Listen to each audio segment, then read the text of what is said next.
Tech News Weekly is sponsored by GoDaddy. Get a .com domain name for only $2.49 by using offer code QUEENS at checkout. Starting Tech News Weekly in 3, 2, 1.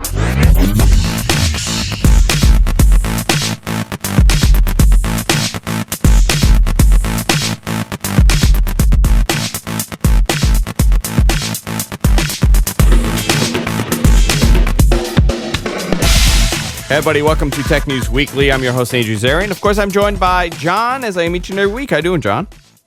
Hey, Andrew, what's up? Nothing much. You know, the week after Thanksgiving, we took off last week. A lot of craziness happening. Black Friday shopping. I was getting a lot of stuff at online. I did all my Christmas shopping online this year. I didn't do anything in the stores. So I'm relaxed now. I'm fine. We're back on the air. We're going to be back on the air for a couple of weeks, and then I'm going away to Mexico. Oh, boy. So John is in charge. And you're not taking me? Oh, that's so unfair. That was the present. It's our honeymoon, John. It's a one bed. There's only one bed in the room, so I don't know if you... Screw this. I'm leaving GFQ. How's your Thanksgiving? It was pretty good. I got to see my sister and my brother-in-law, which was nice because I don't see them often enough. They came over. Yeah, they were in Thailand for a couple of weeks, and they flew directly from Thailand to here in Detroit. They even brought me this shirt that I'm wearing now, if you want to see it a little bit. Yeah, let's see. Chang beer. Chang beer, it's the elephant. Beer and elephant. Yeah, it's an Chang actually means elephant in Thailand. Yes, it does, so, actually. They flew from Thailand, and I got to see them for a few days, which was really nice. My uncle's from Thailand. He told me place, that. Though. Weird place. So did you do any Black Friday shopping? I want to talk about that a little bit because a lot of our viewers, they generally buy everything online. And according to the statistics that have been put out, 39% increase in online traffic that day. Yeah, apparently this was like one of the biggest Black Fridays and Cyber Mondays ever. Yeah, I mean, the deals were not great. And, here's the thing about Black Friday. It's pretty much a gimmick to get you in a store more than anything else. The online deals are always decent. I mean, the pricing year-round you can find happening. There's maybe one or two items that goes on a sale that people want. But for the most part, if you're going into a Walmart or you're going into a Best Buy, they probably have like 5 of those items that you're going in there for. That 46-inch TV that's $120, they probably have like 3 of them to get people in the store. And they'll take the loss on those items so that you buy everything else. Here's the one thing about Black Friday this year that really bugged me. There was something that it just boggled my mind. And I hate to say this, but there was a lot of deals out there for like really cheap LCD monitors out there. $100 monitors, 24 inches. And I looked at several of these. There was like 3 or 4 different ones. And I'm like, why would anybody buy these? Anybody that knows monitor technology knows about IPS, display technology, which makes, your viewing so much better than a typical TFT matrix and all that kind of stuff. Yeah. IPS is what you want to look for if you're buying a new monitor that's going to look really great from any single And you're angle. not talking about a TV monitor. You're talking about a monitor for your computer. Correct. Okay. And all of these $100 monitors, 24-inch monitors that I saw that people were raving about, were just normal run-of-the-mill monitors. I'm like, of course they're $100. I wouldn't pay more than $100 for a 24-inch monitor that wasn't IPS. Yeah, I mean, there was a ton, like even for television, though. I mean, the deals were not that great.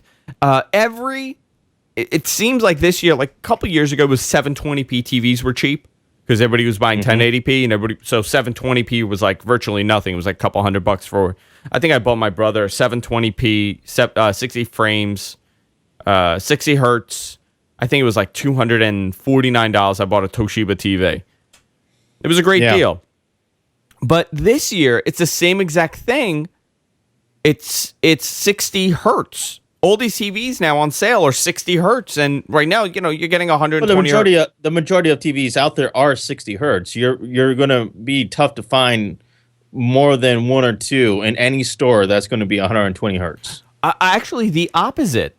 Almost every TV is, everything that's on sale for Black Friday is 60 hertz, but now you're getting 120 hertz, 240 hertz, 480 hertz. More common is 120, but the 120 TVs are not that cheap.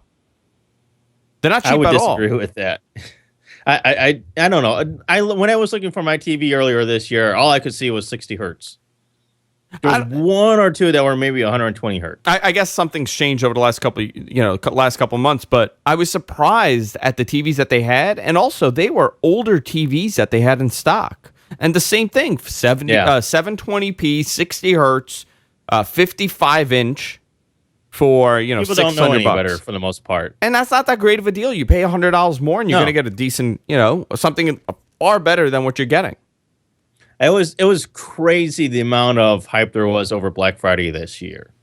I mean, it typically is every year, but it seemed like it was more so this year than ever. I couldn't even count how many articles I saw about Black Friday online, and there was really nothing. I don't feel that there was anything significant this year that stood out. I only did one deal. That was it. I bought a new case for my phone, a spec case. Oh, and they had 25% off their entire store for Black Friday, which was nice. So it was like a $35 case that I got for $27, and it was free shipping as well. So I'll give you an example. Microsoft is running a promotion on the Dell Venue 8, that 8-inch tablet that they have, and a lot of people really like it. I think the original price is like $239. They're selling it in the Microsoft store for $99 this weekend, but it's like 5 of them per store. That's not a great deal. What they're doing, that's a marketing ploy to get you in the store. They're losing money on the device. Consider it's a Dell Venue 8, though. I mean, really, how many people are going to go there looking for that particular A ton of people. Device? I'm telling you, really? A ton of people. The second people see $99.99, they're walking in. They don't care what it is. They just want it for $100. They're stupid then. I think, listen, that's how it works. That's how you get people to come in your store. There's maybe a handful of people that know exactly what they're going to buy, and out of that handful, a very small percentage is going to get it, and the rest are going to walk around there. They got them in the store. They took a couple $100 loss on the items that they sold, and after that, they're just going to sell whatever else they have in there because you're most likely going to buy something. I think the most interesting part about all the information that we've gotten since about Black Friday and Cyber Monday is just a sheer amount of people that were using their tablets and smartphones to purchase things. Yeah, what were the numbers? Because that is impressive. They said that internet retail saw an 18% jump over a year ago. Let's see. Tablet users spent $132.75 per order on average, compared with $115 from smartphone users.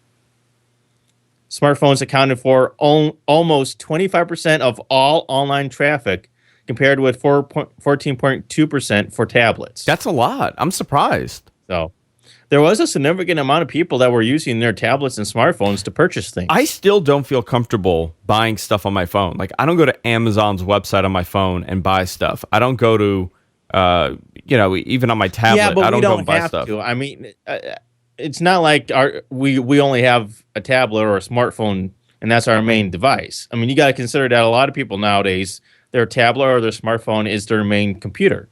Yeah, they don't necessarily have a laptop. They probably don't have a desktop, that's for sure. Yeah. I'm looking here. Apple iOS operating systems had the edge over Android. iOS spent $126 on average, $127 on average compared to Android, $105 on Android, accounting for 28% of online trade. Let's see. There were a couple other stats here that stood out. Oh, referred from Facebook.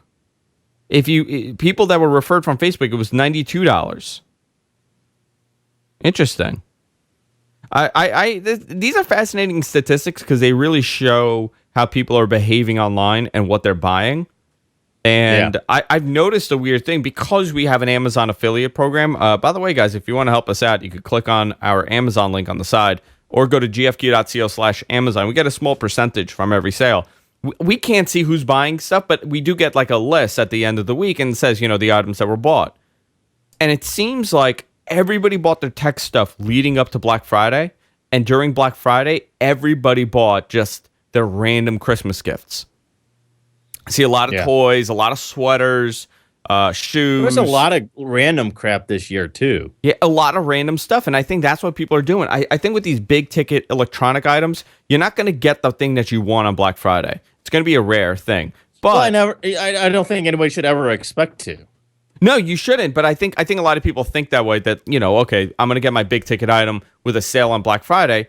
But when you're looking at little stuff here and there, like 20% off here, 25% off there, that's where you benefit when it's a major thing. Yeah. I think Express, the clothing company, had a 30% off everything, the entire store. Or 50, it was actually 50% off for the night before Black Friday. I think that's a phenomenal deal. I think that's great. So, John, before we wrap up the Black Friday stuff, what happened on Cyber Monday? Any big numbers from that? No, I mean, it just all ties in with Black Friday. It's interesting the fact that it almost, in a way, kind of rolled into a 4-day retail spree for retailers. Yeah, Thursday, Friday, Saturday, Sunday, Monday. Yeah. 5 days. Yep. I mean, it's amazing. I don't know. So I want to talk about this. You find this really fascinating. I find this really stupid. So let's have this discussion about Amazon Prime Air drones that was unveiled on 60 Minutes. First of all, let me just say, this was a phenomenal ploy. This was a great publicity stunt by them because it came out, I think 60 Minutes was on Sunday. This led up to Cyber Monday. People looked up Amazon. People looked up the drone. People clicked on Amazon. This was a big thing to get people to go to Amazon on Monday, and it totally worked. People are buying this. I do not see this thing ever happening. And not ever. Maybe in 20 years this could happen. But in the foreseeable future, I do not think we're going to get drones that are flying around delivering packages. You don't think in 5 or 6 years we're not going to see Amazon drones? No. Really? Yeah. And I'll tell you why. The liability alone. The liability alone of having these things fly around. Here's the way. And a lot of people like yourself say it's stupid, it's dumb, it was just a marketing scam. I think I'm fascinated by it. I think it's cool, but I don't think it's a realistic thing that could happen. But you tell me why you like it and why you think it's going to happen. It's to me, it's one of those things where somebody is thinking outside of the box, trying to think towards the future. It's almost like JFK saying that we're going to the moon, in my opinion. Okay. It's something that seems completely unfeasible, but would be really cool if it ever did work.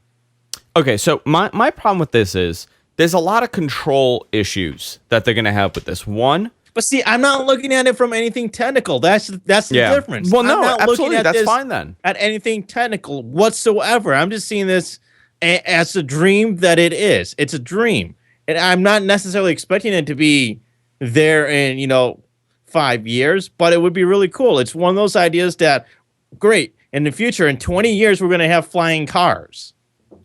It's one of those things. Yeah, no, listen, as far as that... And I think as people far as like yourself and whatnot that say that it's stupid, what about those dreams?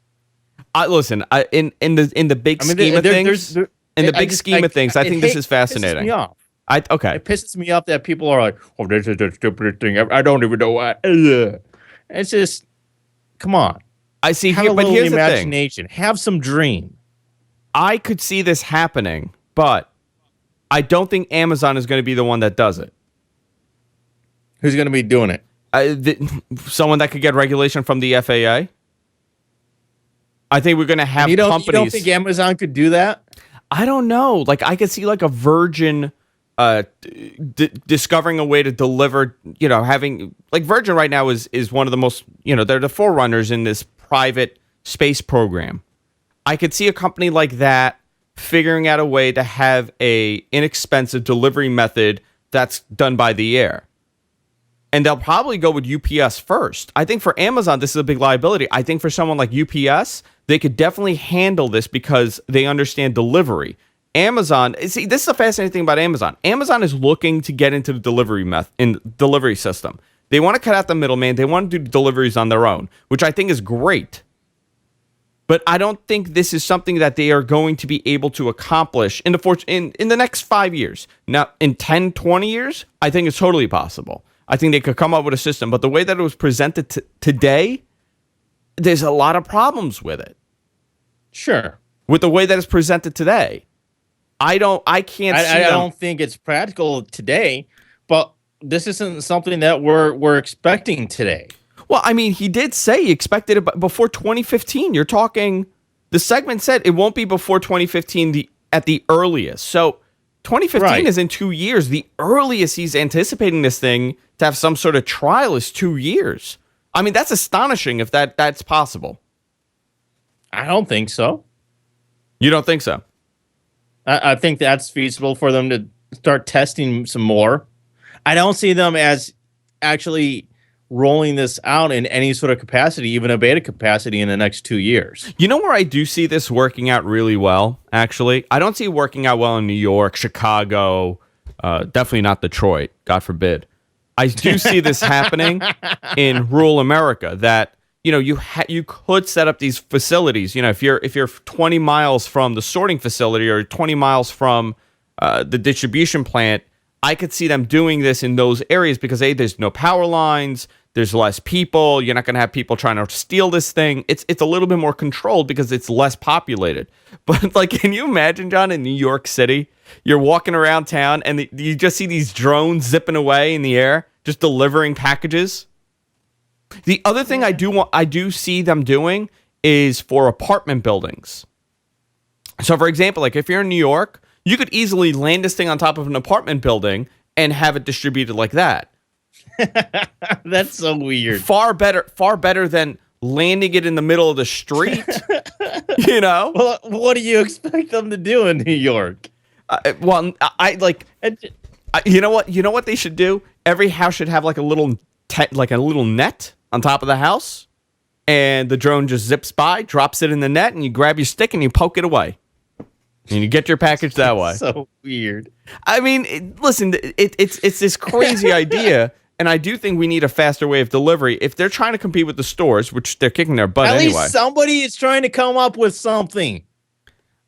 I think there's a lack of creativity out there. You don't like UPS? You don't like FedEx? You don't like what they're doing? Well, let's look at their latest grand scheme of things is these hybrid deliveries where it goes from the distributor over to UPS or FedEx, and then it gets dropped off with your mail carrier, USPS. That is like one of the worst delivery methods I have ever heard of. Period. Well, that is the worst idea. Well, I don't know. I don't think I said it on the show. What happened last week with my package? I ordered it on Amazon. I ordered my phone. FedEx delivered it.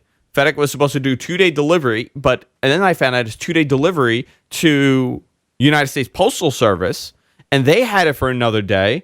So I call up because all of a sudden the package went missing when I'm tracking it. It just says it said it was the only tracking number you get is the FedEx number. It's a FedEx number. So FedEx completed. It says transfer completed.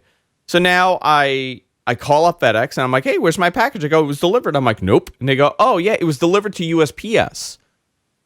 Are you sure? Well, no, we're not sure. So is it on the FedEx truck or USPS? Well, we don't know. If you don't get it by today, well, call us. And that's it. The USPS, as Nikki said, is the black hole of packages. You have no idea what's happening. Funny, though. I find USPS to be more reliable if the entire shipment is through USPS. Like the spec case that I got, I ordered it Friday, I got it Monday, and it came in the mail.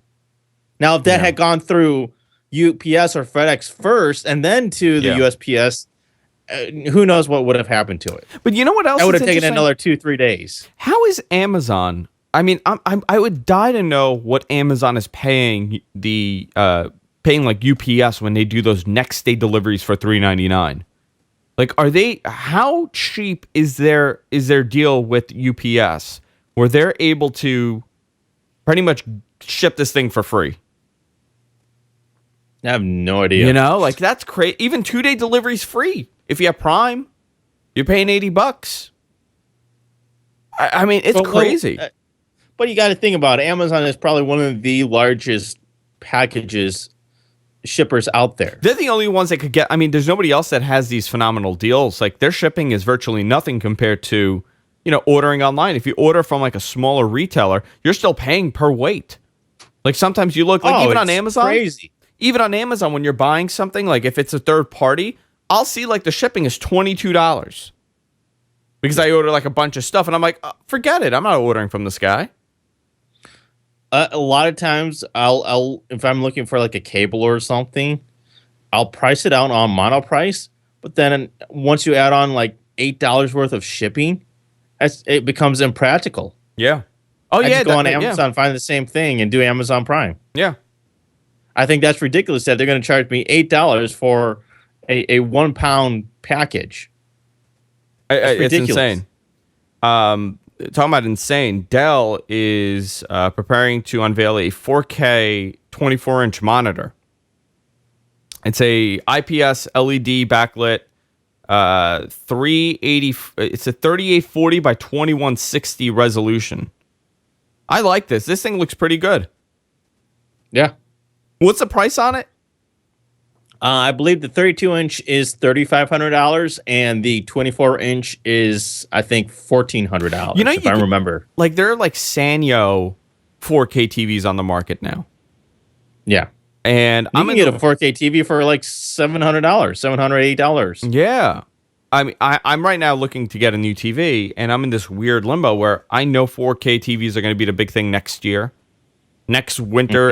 It's going to be all about 4K TVs. So I'm terrified to buy something now and then just be stuck with it. But what am I going to watch on 4K? Considering all I do is watch, Netflix. Well, that is the problem, is that there just isn't a whole lot of 4K content out there at the moment. I mean, we have the displays, we have the technology. It's the fact that nobody is offering 4K content. Nobody. And I think it's going to be difficult because, remember, the way that we consume content now is not, this physical disc. Is 4K going to be the same thing as 3D TV? Is it just something that's... No, I don't see it because, I mean, you're talking about a bump in the resolution, so that's the evolution of these things. Every couple of years we get higher specs. But the television has not even gotten to 1080p. TV's not 1080p. There's channels that aren't even in 1080p. No, I think I'm saying broadcast. Broadcast television is not 1080. It's 720 or 1080i. Yeah. So we haven't even gotten. Not even some channels are 1080. Yeah, 720. Which I think is unbelievable that you're any sort of broadcast nowadays on TV isn't even 1080. I mean, I think that's crazy. I think it was. I don't know if TBS is still doing it, but TBS and TNT were 720 for the longest time. So yeah, that's crazy. Television's 1080p. There's no reason not to do 1080 at this point. Yeah, and they also do weird weird compression and the weird codecs, and so there's a lot of weird stuff happening with network television. And we've seen how long it's taken them to kind of get to where they are now. We're talking since high-def televisions became popular in the early 2000s, we're talking at least 10 years, and they have not been able to get their act together in 10 years. Think about how many channels they've added in the last 10 years. Not that many. You're not getting these big switchovers anymore. So for them to go over to 4K, it's not going to really happen that quick. So the mainstream, which is still consuming content from the cable boxes and the cable providers, they're not going to be quick to jump over. But for someone like me that likes, to have the latest and the greatest, I'm for this. But will Netflix be offering 4K? No. Well, didn't they say that they're testing Ultra HD or something? Yeah, but the term Ultra HD is also vague too. It could be 2K. It could be. So I don't know. It's getting way too many formats. Way too many formats. Just give me one. Listen, I'd like 720p is good enough for many situations, and that's the problem. It's just good enough. You're not seeing this mind-blowing, holy wow. What am I looking at? I think the problem comes when you have streaming content that's trying to upscale from one resolution to a higher resolution. That's really where you get a problem. When you're going, yeah.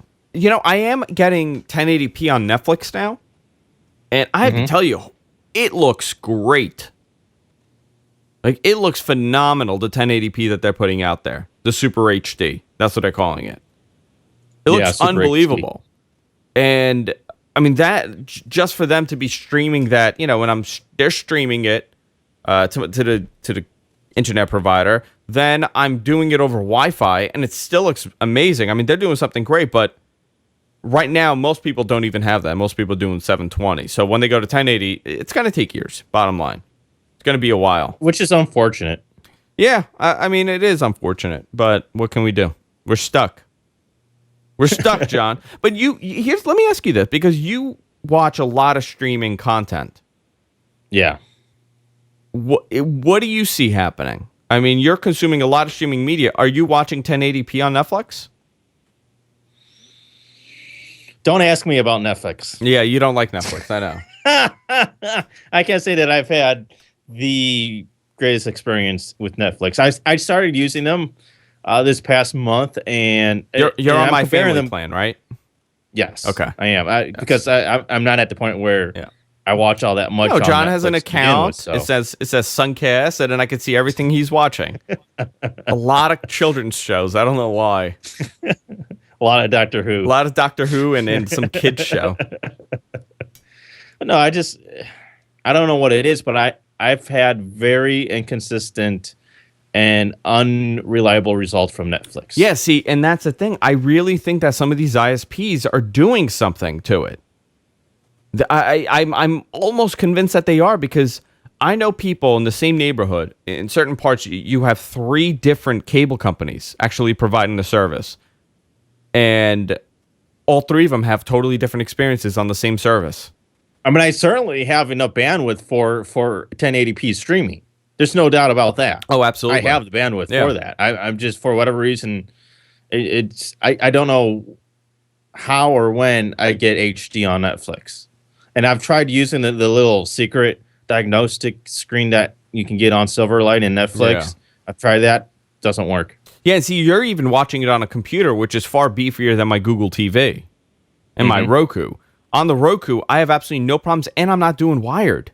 That's the crazy part. None of my boxes are wired. Everything I'm running wireless, and they're great.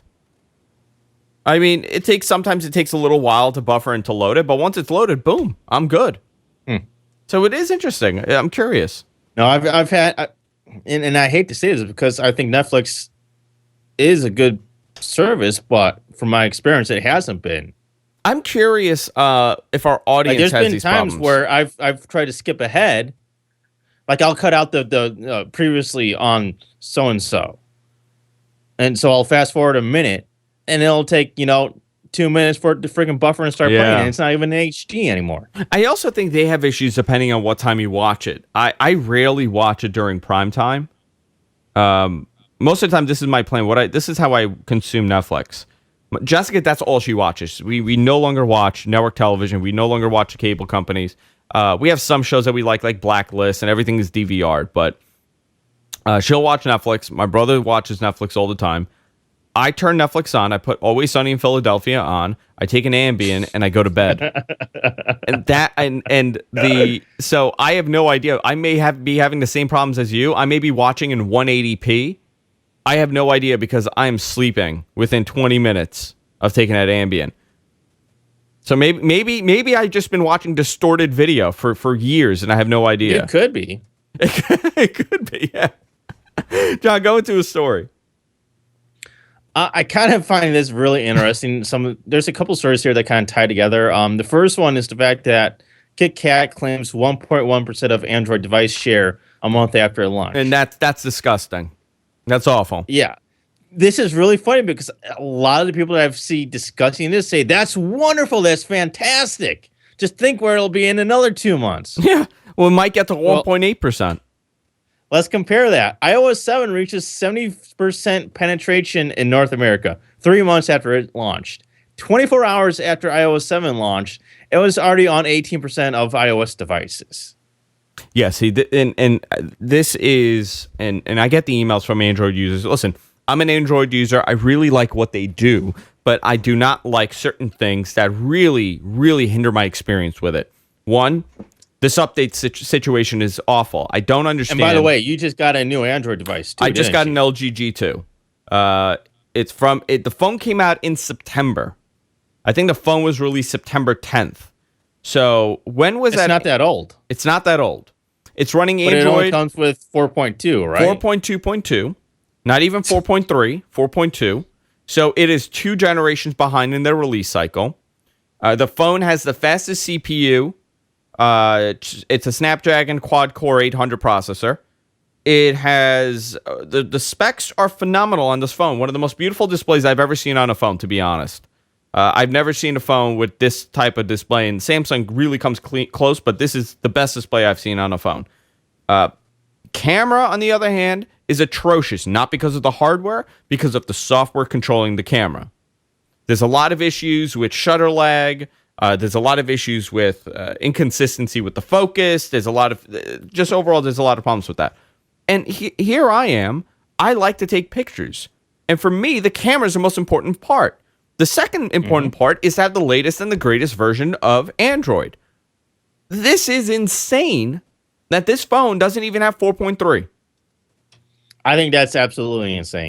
And here's another reason why. It just launched in September. There's no reason for it to not to. And you know what? I understand there are these in-between versions that are not that big of a deal. You may have 4.2.1 and, you know, this one has 4.2.2. And okay, I could understand that it's a bug fix release. You may not have been experiencing the problem, so they didn't release it.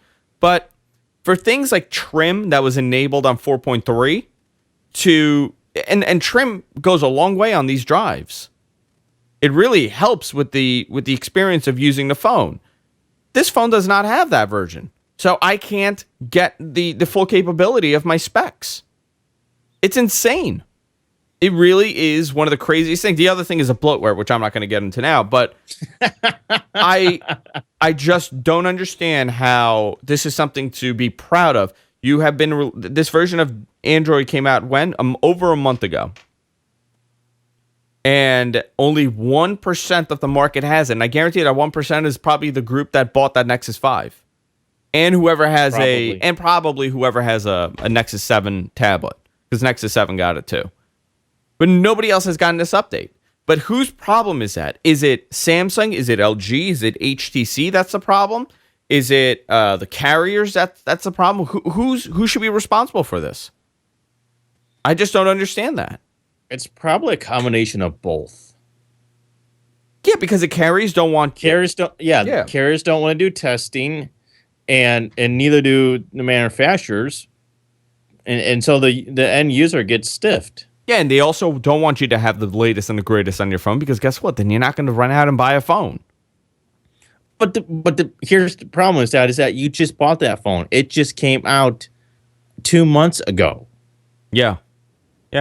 It's brand new. And it's 2 generations behind. Yeah, well, this is the thing. They just don't care. Because what LG wants... I kind of understand, you know, in my opinion, what they could have done or should have done is they should have had the idea of, all right, we're going to start building this. We're going to build it with 4.2, but we're going to also build it so that we can, when it launches, be upgraded and use 4.3 at launch.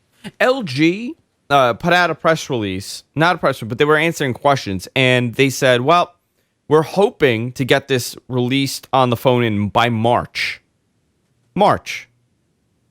So they need another 4 months, 5 months after the operating system is released to send an update out. I mean, it's absurd. Really, it doesn't make sense. But here's also the other thing. When you buy a phone like this, you're not buying it. LG doesn't care about the Google experience. LG cares for the LG experience. That's all they care about. So they want you to use the LG services. They want you to use the applications that are preloaded in this thing. And they do a pretty good job at that because they put LG crap all over the place. Most people are not going to recognize that this is running an older version of Android. You know what they're going to do? Oh, when I swipe it, it swipes in this weird, animated thing. It's like a square almost. Like it's like it's the weird swipe. That's what people care about. Oh, look at that. That's nice. I could swipe. It's animated. Look, it fades. Oh, look at that. That's cool. People aren't looking at the Android version number. No. So now I hate this phone. I really do. I'm so mad.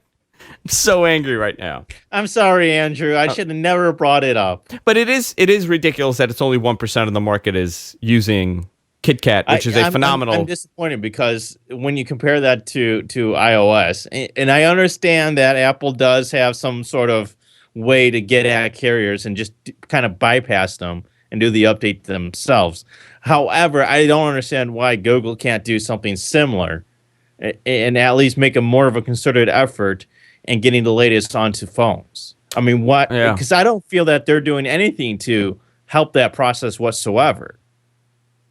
No, and I think there needs to be, because there are users like yourself that would benefit from this. And also remember, I mean, even if you're on a carrier even if you're on a phone that gets it, like the Nexus 5, it's GSM, so it's a little different. But like with mine, with the Nexus Galaxy, when I had the Galaxy Nexus, the GSM version got it immediately, and the rest was left to Verizon to handle. So it also depends on who the carrier is. Sometimes the carrier is determining who could get the update, and other times it's, the manufacturer.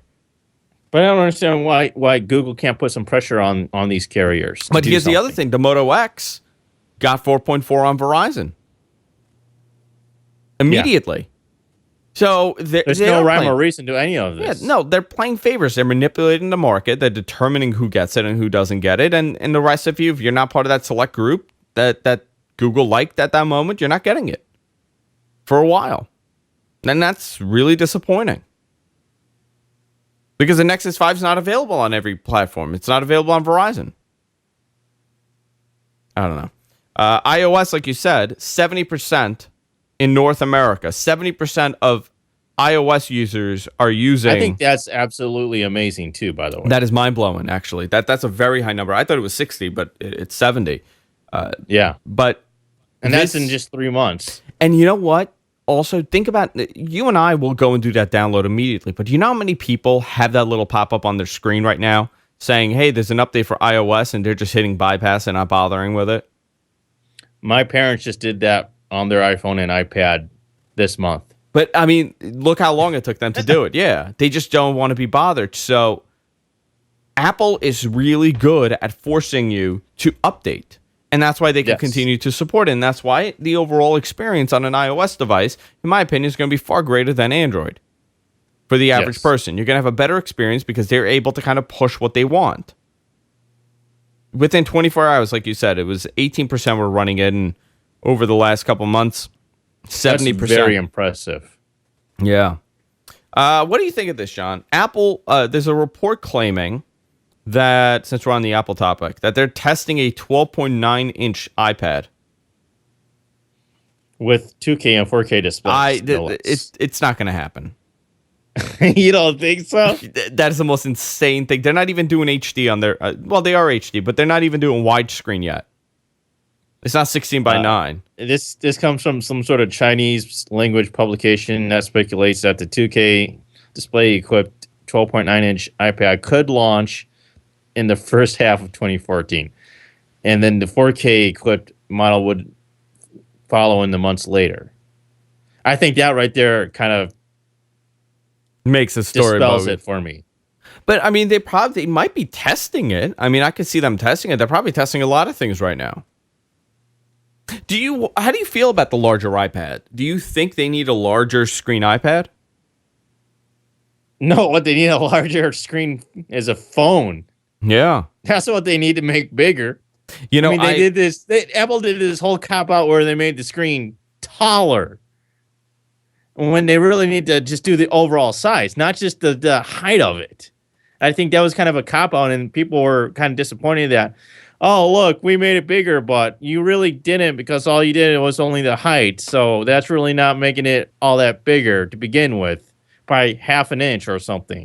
But they have a lot of wasted space on that screen, on the front of that phone. I mean, it's part of the design, but at the same time, they just need to make it a little bit bigger.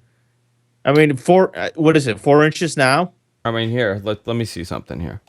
Go to camera 4. There we go. Look at all the wasted space you have up here, on the side, on the bottom here. I mean, you got a good inch top and bottom that you're wasting. Sure. I mean, that's insane. And you look at the phone like this. That doesn't necessarily bother me. I think they can make this 4.5 inches. They need to make it taller and wider still, I think. I don't think they need to make the iPad bigger. I really don't. No, I don't either. I think they have perfect. Their sizes are perfect. They have a 10-inch one. And they have the 8-inch one. It's perfectly fine. This past week, I went into the Apple Store for the first time since they launched the new iPads, the iPad Air and the new iPad Mini with Retina. And to be honest, I thought the iPad Mini size is perfect. That is the perfect size, in my opinion, for a tablet. It's not too big, but it's not too small. Yeah, you know, I've always said I thought the iPad Air was just a little bit large. I can see that being great for somebody that's not going to be going on everywhere with their tablet. They might just have that for at home or something like that. I think that would be perfect. But for people that want something a little bit more portable, they can have the 7-inch iPad Mini. But I think anything bigger than a 10-inch tablet is just insane. But then again, you have these people now that are coming out with these phablets, these 6-inch iPhones, the Nokia, I think it's the 1520, that's 6 inches. Yeah. That thing is freaking insanely huge. Yeah, you look at the Samsung. I would not want a phone that's 6 inches. Samsung has a 6-inch phone. Nokia now has a 6-inch phone. It's way too big. Way too big. Absolutely. I think anything bigger than 5 inches is too big. Yeah. I can see, the Galaxy Note, I think, was somewhere around 5 inches. I mean, my phone is 5.2. That's about as big as you would want. The Note is 5.5. My phone is 5.2, and this is a perfect size phone. It's great. Yeah, I would like to see somewhere around 4.5, 4.8 for the iPhone. That to me, I think would be perfect size. I'm worried that when they do start doing these increases in screen size, it's going to be like a point couple here, a point couple there. Like 4.2 inch will be the first one, and then maybe they'll have a 4.7 inch. That's ridiculous. Yeah. John, before we totally go off the deep end with these conversations, I want to talk about this Windows story. Okay. Reportedly, Mary Jo Foley actually broke the news. Windows has released reportedly a codename Threshold, which will be their next operating system. And as far as we know, they have said that this will further unify the Windows experience across all platforms. So, pretty easy, pretty simple comment. You're familiar with this story. I am. I'm having trouble understanding the significance of this. Okay. You mean with the unification? Yeah. This threshold. Why is this such a big deal? Because it's not. I mean, it's as big of a deal as the next version of Windows. That's all it is. It's version 8.2 or whatever they're going to call it. But they are saying that the goal for the next version will be to have a unified experience across all platforms. So whether you're on a laptop, whether you're on the phone, and whether you're using the Xbox One, it will be a unified look and feel. So they're just going to continue. It's just an evolution of what they have now. That's all it is. See the way they're presenting this piece of information is that, all right, we're like they're talking about Windows 9 or something. Are they talking about Windows 9? Well, here's the interesting thing. Are they talking about like Windows 8.3? Well, here's where it gets a little weird. MJ said that it's projected for spring 2015 for release. So that to me sounds more like a Windows 9 it type seems of like thing. it seems like a major project. But as far as I can tell, I mean, initially this just seems like they're tweaking the operating system from what it is now, which they've done with Windows 8.1. And I think they're going to do it with 8.2 and 8.3, whatever they decide. But when they go to the next version, that'll be the big one. I'm failing to understand how what they're saying is going to be unified App Store tool sets and other things to entice developers to create applications. How is this really adding up to Windows 9? I just don't see how that there's not that big of a difference between them. There was noticeable differences, I think, between Windows XP, Windows Vista, and Windows 7. I think there was notable differences between those. I'm unconvinced that there's going to be hardly any sort of difference between Windows 8 and Windows 9, or whatever they're going to call it. I think what we're going to get with, again, this isn't any information that I know. I'm just going based on what I've read and the trends for the company. I think what they want, pretty much, you're right, is a unified experience with the developers. So if you're developing for Windows Phone, you could also take that and port it to the Windows desktop, and then you could also take that and port it to Xbox One, and it's going to be very easy for you to do. It's still a little convoluted. It's gotten a lot better, but they're not totally open to the developers. The other thing that they need to do with this next version of Windows is kind of understand how their users are using the software. I know that they like the Metro push. I know that they like the new UI, but there's also a lot of people that are not for this, especially enterprise. And I actually, if I were to guess right now, I honestly believe in the next version of Windows, they're going to allow you to totally turn it off for enterprise. They're going to have their own version for enterprise.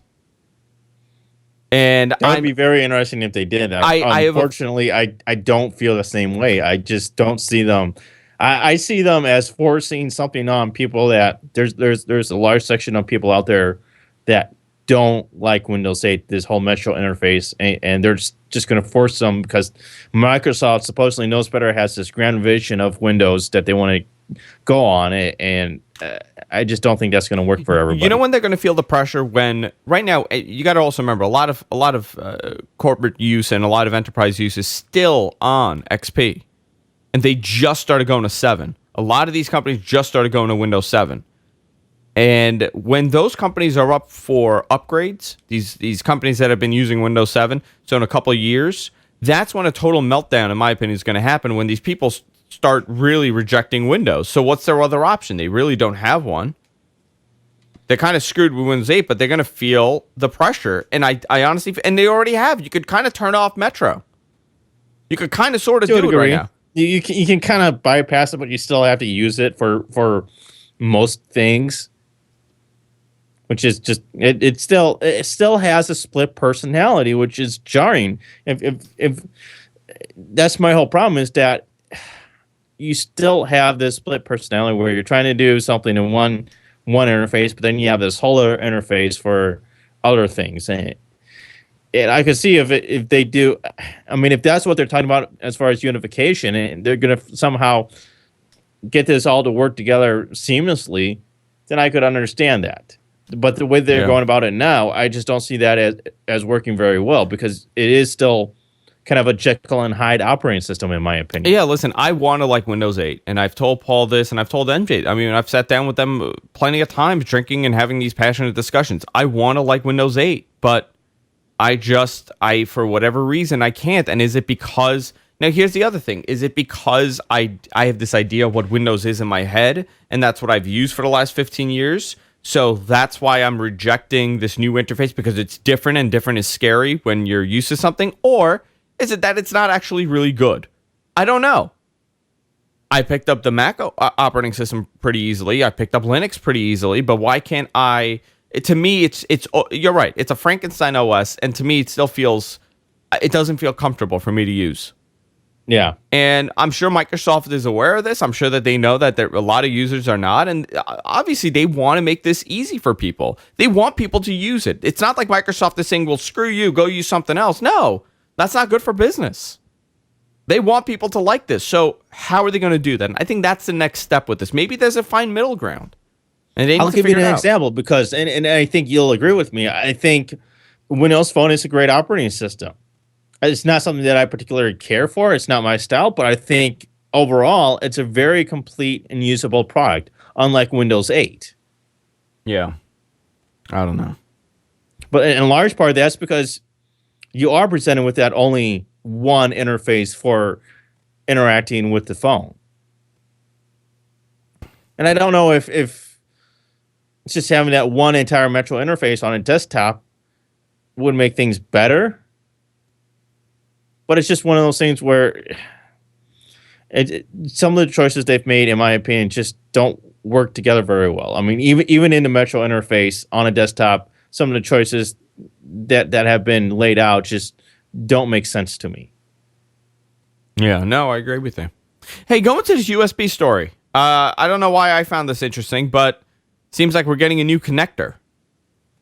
Yeah, you're talking about USB 3.1 standard. It's going to be ultra fast, 10 gigabytes per second, which is really cool.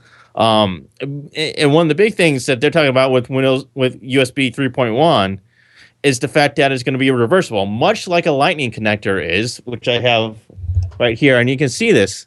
It's unlike a USB thing. It's just, it doesn't matter if it's up, down, left, right, whatever. It'll just work. Unlike a current USB where you actually have that little plastic thing in there so that you can only put it in one way. Yeah. They're going to make this much more like a lightning cable where you can put it in, plug it in, whether it's upside down, right side up, whichever, which I think a lot of people still kind of struggle with. And they also said it's going to be smaller. Yeah, they're going to make it a micro USB size. So they're going to make it. Oh, really?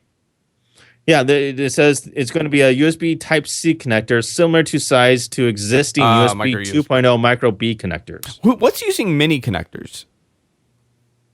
I believe some phones and cameras are. HDMI, USB minis. But not really, right? They're mostly micros. I'm not sure. I'd had to look at more devices. Yeah. So now I think it's great that they're finally doing this because I think that was a big issue with the 30-pin connector that Apple had. It's that people found it very difficult to use. Yeah. I mean, yeah, there's a lot of USB stuff out there, but I mean, you can still struggle figuring out which way is the right side in to put the USB device because let's say, for instance, you have a laptop, they're oriented in a horizontal fashion. But on like desktops, you have everything pretty much in a vertical fashion, which is completely different. So you're really not sure, does this go on this way? Does it go in that way? Is it left, right? Which way do you put this thing in? I still fumble with the stupid USB cable every time I put it in on my phone or anything. And I literally tried to jam it in there like 6 times before I figure out I got to switch it. Absolutely. I have the same problem with flash drives. I'm trying to plug it in. Unless you can actually see those connectors and how to line it up first, then you're going to struggle with it a little bit. Yeah. So let's talk about this one other story that we have left here. It's the 2 million accounts compromised by the Pony botnet, which is a fascinating story that there's kind of this researcher, this group out there that found this cache, this database of passwords and logins and information that was stolen by this Pony botnet. And what do they find? They found that there's like over 15,000, almost 16,000 people that were victims of this botnet where they were compromised through like reverse proxy or something of that nature, or phishing attack, where they stole Facebook and Google information. And they found a lot of those passwords were used by just simply guessing the passwords. And this is funny, one of the most commonly used passwords, and I'm sure everybody knows this, 1, 2, 3, 4, 5, 6. It's insane. I've had this discussion. The fact that people still use that. Yeah, John, I'll tell you, I've had to do computer work for people, and I've had to like access like relatives. And I was talking to a relative of mine, and I said, I had to help them out with Gmail, so they gave me the Gmail password. I go log in, and I go, what's the password? And they said 1, 2, 3, 4, 5, 6. No, it was 1, 2, 3, 4, 5, 6, 7, 8. I'm sorry. And I go, you need to. I'm like, first of all, we're changing this password right now. Okay, right now we're changing this password. And they're older, so they're like, okay, make it password. I'm like, no, that's insane. No, you need. And I go, you can't have it password. They go, okay, password 1. And I'm like, I give up. Password 1 it is. That's your password now. It's a weird thing. Like I told you, the whole thing with the Apple 2-step authentication. A lot of people don't have it enabled on their phone, and I was able to, through social engineering, I was able to get into like 3-4 people's accounts. Like I told them I'm going to do it, so it wasn't like I'm hacking in there. But I'm like, I want to try something. Do you mind? They said, no problem. And I got their passwords, and I guarantee you, those people use that same password for their bank. Yeah. I've made it very, John knows my passwords here, pretty much. And my password's pretty complicated. It is. It's not a password. It's a very good password. That is an awful thing. And if you know someone's email address, you could pretty much guess a password to whatever service they're using. Because people like simple passwords. They want something they can remember. It's a cat's name, a dog's name, with a 1 at the end. Because a lot of these require a number and a letter. It's crazy, but yeah. Your password was "I love cats" until I came along. It was "I love cats."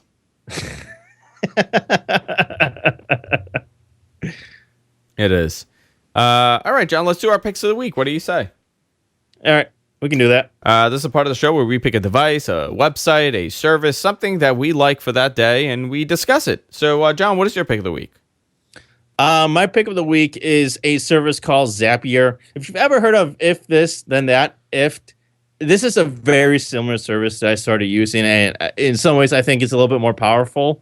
It's pretty cool. It's very, very similar to If. So if you're familiar with If, this is no problem for you. You sign up. It's free. You're limited to just a few things if you're on the free plan, but they do have premium plans that you can pay for more service and premium features.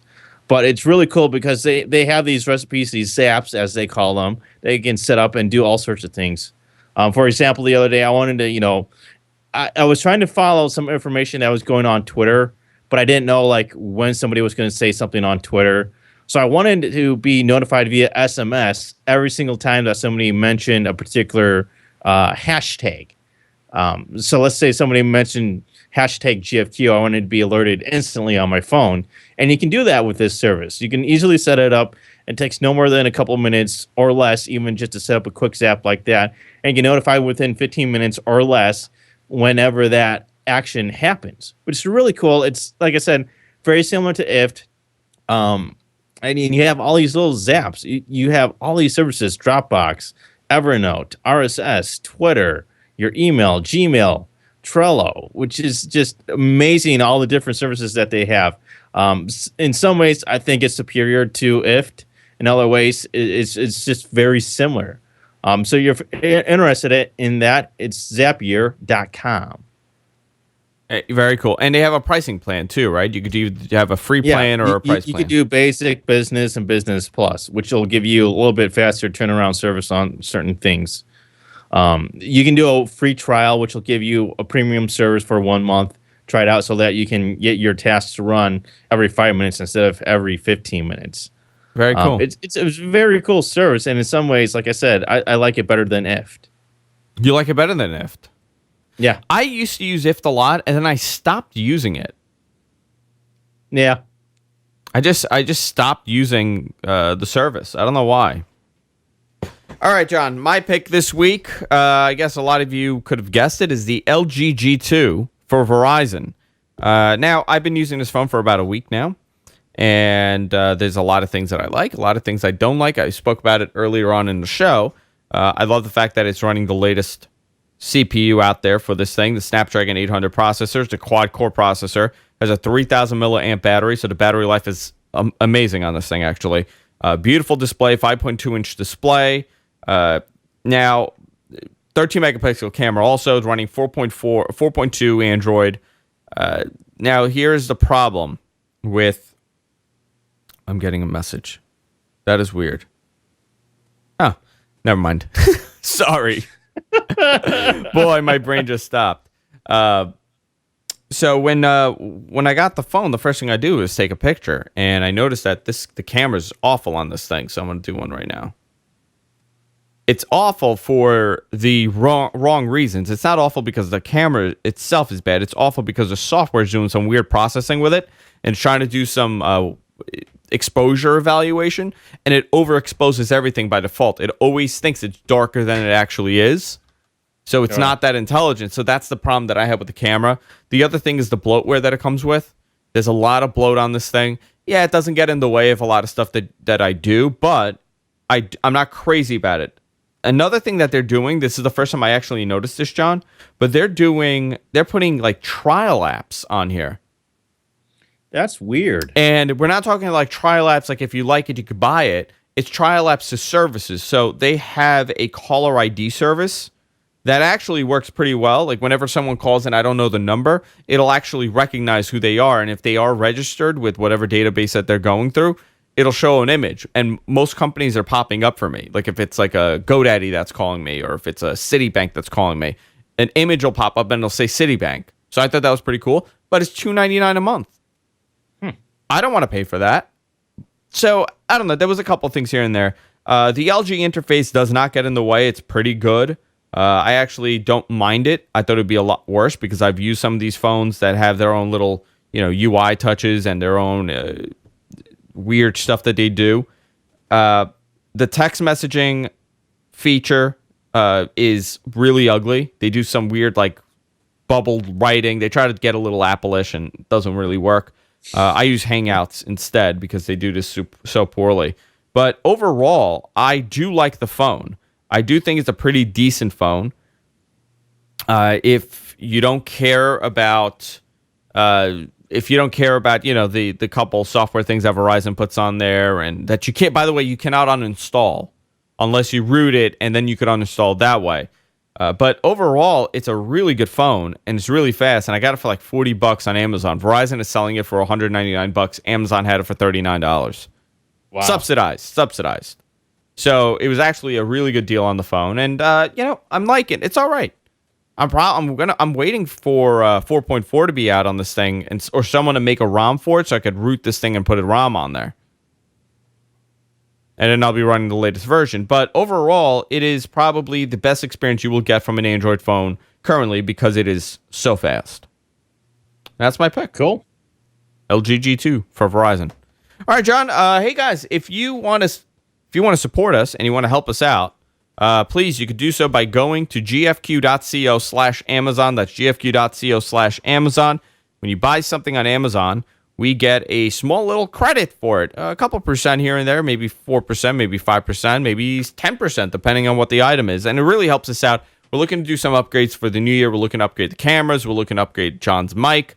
And we do donate. We do accept donations. You guys could tip us, but I actually like it when you guys go and buy yourself something, and then we get like a little tiny credit from it. That really helps us out. So continue doing it, and I appreciate the guys that are doing it. We had the best month ever last month, and it's great. I love seeing what people are buying too. It's become a hobby of mine. I can't tell who's buying what. I just see weird stuff every now and then. It's just fun. John, what is your Twitter, Suncast? What else do you want to remind people? Just Suncast. Okay, just follow Suncast. me on Twitter. And you can follow me on Twitter at Andrew Zarian. And that's it, guys. We'll see you all next week. Good night.